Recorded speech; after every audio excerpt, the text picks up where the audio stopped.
মঞ্চের মিছিল চলছে এবং তাদের এই বিক্ষোভ মিছিল কিছুক্ষণ আগেই শুরু হয় শাহবাগ থেকে এবং তারা যে বিষয়টা জানিয়েছেন যে আজ কিন্তু ঢাকার বিভিন্ন স্থানে একসঙ্গে বিভিন্ন জায়গায় কিন্তু হামলার ঘটনা ঘটে এবং বিভিন্ন জায়গায় সংঘর্ষ হয় ছাত্র শিবির এবং ছাত্র দলের সঙ্গে এবং সেই বিষয়টা যদি আপনাদেরকে জানাতে চাই, প্রথমেই শুরু হয় জগন্নাথ বিশ্ববিদ্যালয়ে, তারপর কিন্তু সংঘর্ষ শুরু হয় ঢাকা কলেজে এবং ঢাকা আলিয়া থেকে শুরু করে বিভিন্ন স্থানে একসঙ্গে একযোগে কিন্তু সংঘর্ষ হয় এবং সেই সংঘর্ষের পর এই মুহূর্তে আমরা দেখছি যে ইনকলাব মঞ্চের সরাসরি বিক্ষোভ মিছিল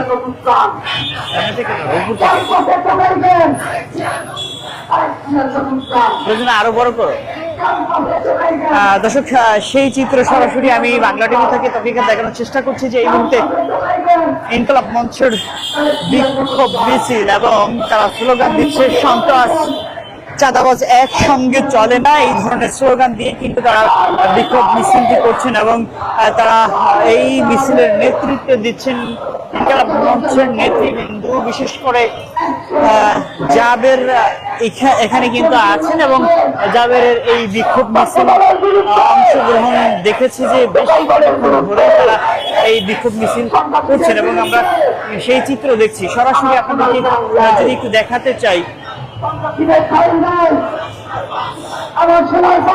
এবং এই মুহূর্তে আমরা দেখেছি যে ইনকলাব মঞ্চের বিক্ষোভ মিছিল এবং এই বিক্ষোভ মিছিল শাহবাগ থেকে শুরু হয়। আজ ঢাকা আলিয়া এবং জগন্নাথ বিশ্ববিদ্যালয়, ঢাকা কলেজ এবং জাতীয় মেডিকেল শুরু করে বিভিন্ন স্থানে কিন্তু একসঙ্গে হামলা হয় এবং বেশ কয়েকজন আহত হয়েছে, বিশেষ করে শতাধিক আহত ঘটনা ঘটেছে। সবাইকে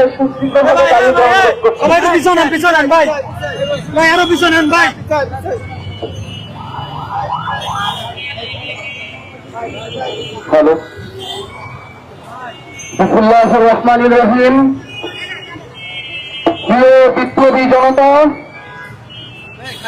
জুলাই গণঅভ্যুত্থানের এই মাসে যখন বাংলাদেশের আপামর জনসাধারণের বিজয় উদযাপন করবার কথা ছিল, তখন আমাদেরকে যারা জুলাই গণঅভ্যুত্থানে আমাদের সহযোদ্ধা ছিল তাদের বিরুদ্ধে আজকে রাজপথে আমাদের অবস্থান নেওয়া লাগতেছে। আর কিছু নেই। আমরা জানি না যে তারেক রহমানের জুলাইয়ের প্রতি এত ক্ষোভ কেন। তিনি কি লন্ডনে আরো 17 বছর থাকতে চাইছিলেন কিনা আমরা জানি না। নয়তো যেই জুলাই গণঅভ্যুত্থান 14 শহীদের রক্তের বিনিময়ে তারেক রহমানকে বাংলাদেশের প্রধানমন্ত্রী বানিয়েছে, সেই জুলাইয়ের প্রতি তার ন্যূনতম দায়বদ্ধতা থাকবার কথা ছিল। আজকে ক্যাম্পাসগুলোতে জুলাইয়ের প্রোগ্রামে বাধা দেওয়া হচ্ছে, হামলা করা হচ্ছে, আমাদের ভাইদেরকে আহত করা হচ্ছে। অথচ স্বরাষ্ট্রমন্ত্রী আজকে সকালবেলা বলে আইন শৃঙ্খলা পরিস্থিতি নিয়ন্ত্রণে রয়েছে। উনি আসলে আইন শৃঙ্খলা বাহিনী তাদের নিয়ন্ত্রণে রয়েছে। নয়তো বিশ্ববিদ্যালয়গুলোতে হামলা করার পরে আমরা প্রশাসনের পদক্ষেপ গ্রহণ করতে দেখতে পারতাম, কিন্তু অত্যন্ত লজ্জার বিষয় আমরা এর কোনো কিছুই দেখতে পাচ্ছি না। সেই জায়গা থেকে সুস্পষ্ট যে এই হামলাগুলোতে সরকারের সুস্পষ্ট মদত রয়েছে। আমরা সরকারকে জানিয়ে দিতে চাই যে জুলাই শহীদের পিতা বলেছে আমার সন্তানকে ততক্ষণ পর্যন্ত দাফন করব না যতক্ষণ পর্যন্ত হাসিনা এই দেশ থেকে বিতাড়িত না হবে। আমি আমার ভাইকে ততক্ষণ পর্যন্ত দাফন করব না যতক্ষণ পর্যন্ত বাংলাদেশ থেকে প্রতিবাদ নির্মূল না হবে। সুতরাং সেই জুলাই জনতার মুখোমুখি হইলেন না। যদি জুলাই আপনারা ঘটাইতে পারতেন তাহলে আপনার নেত্রীকে দীর্ঘ কারাবাস বরণ করতে হইত না। সুতরাং সেই জুলাইকে গ্রহণ করুন, জুলাইয়ের পাশে থাকুন, জুলাই নিয়ে কোন ধরনের ষড়যন্ত্রকে দিয়েন না, তাহলে বাংলাদেশের জনগণ আবার আমাদের পাখির মতো জুলাইয়ের এই জনপদে হাজির হয়ে যাবে। প্রিয় ভাইয়েরা, ইদানিং দেখতে পাচ্ছি যে আমাদের সহযোদ্ধা ছাত্রদলের ভাইদের আমাদের চোখের প্রতি খুব আক্রোশ। তারা ইদানিং চোখ থেকে হয়ে উঠছে। বিভিন্ন রাজনৈতিক সংগঠন এবং ছাত্রদের চোখের উপরে তারা সরাসরি আঘাত করে তাদেরকে অন্ধ করে দেওয়ার একটা পায়ে তারা করছে। জুলাইতে অন্তত আমাদের শত শত ভাইদেরকে অন্ধ করেও জুলাইয়ের এই দাবানলকে থামানো যায় নাই।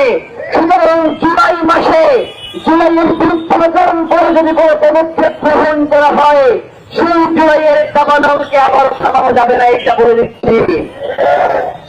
পাবনা বিজ্ঞান ও প্রযুক্তি বিশ্ববিদ্যালয়ে ইনকিলাব মঞ্চের প্রোগ্রামকে বাধা দেওয়া হয়েছে। আমরা বলেছি আমাদের হায়াত থাকা পর্যন্ত আমরা এই জুলাইকে কারো কাছে বর্গা দেই নাই। সুতরাং পাবনা বিশ্ববিদ্যালয়ে আমরা জুলাইয়ের প্রোগ্রাম করে এরপরে ঢাকায় এসেছি। আজকে যখন ইউনিভার্সিটিতে আমরা প্রোগ্রাম করেছি, ওখানে সরকারি যে ছাত্র সংগঠন রয়েছে তারা বলেছে যে ইনকিলাব মঞ্চের যাদের এইখান থেকে যাইতে পারবেন, আমরা তো ইচ্ছা নিব। যাদের এরকম পাল্টাও থাকতে পারে নাই। সুতরাং স্পষ্ট করে বলে দেই, এই যাদের একানা ওসমান হাদির সহযোদ্ধা বাংলাদেশের কোটি কোটি জনতা। সুতরাং ইনকিলাব মঞ্চকে বাংলাদেশের আজাদির লড়াইকে যারা থামাতে আসবে তাদেরকে দিল্লির টিকিট ধরিয়ে দেওয়া হবে। আমরা আপনাদের সহাবস্থান চাই। আমরা মনে করি দীর্ঘ 17 বছর বাংলাদেশে আপনারা জীবন নির্যাতনের শিকার হয়েছেন। ইলিয়াস আলীর মতো নেতাকে শুধু খুন করেই ক্ষান্ত হয় নাই, তার লাশটা কিসের সমুদ্রে ভাসিয়ে দেওয়া হয়েছে।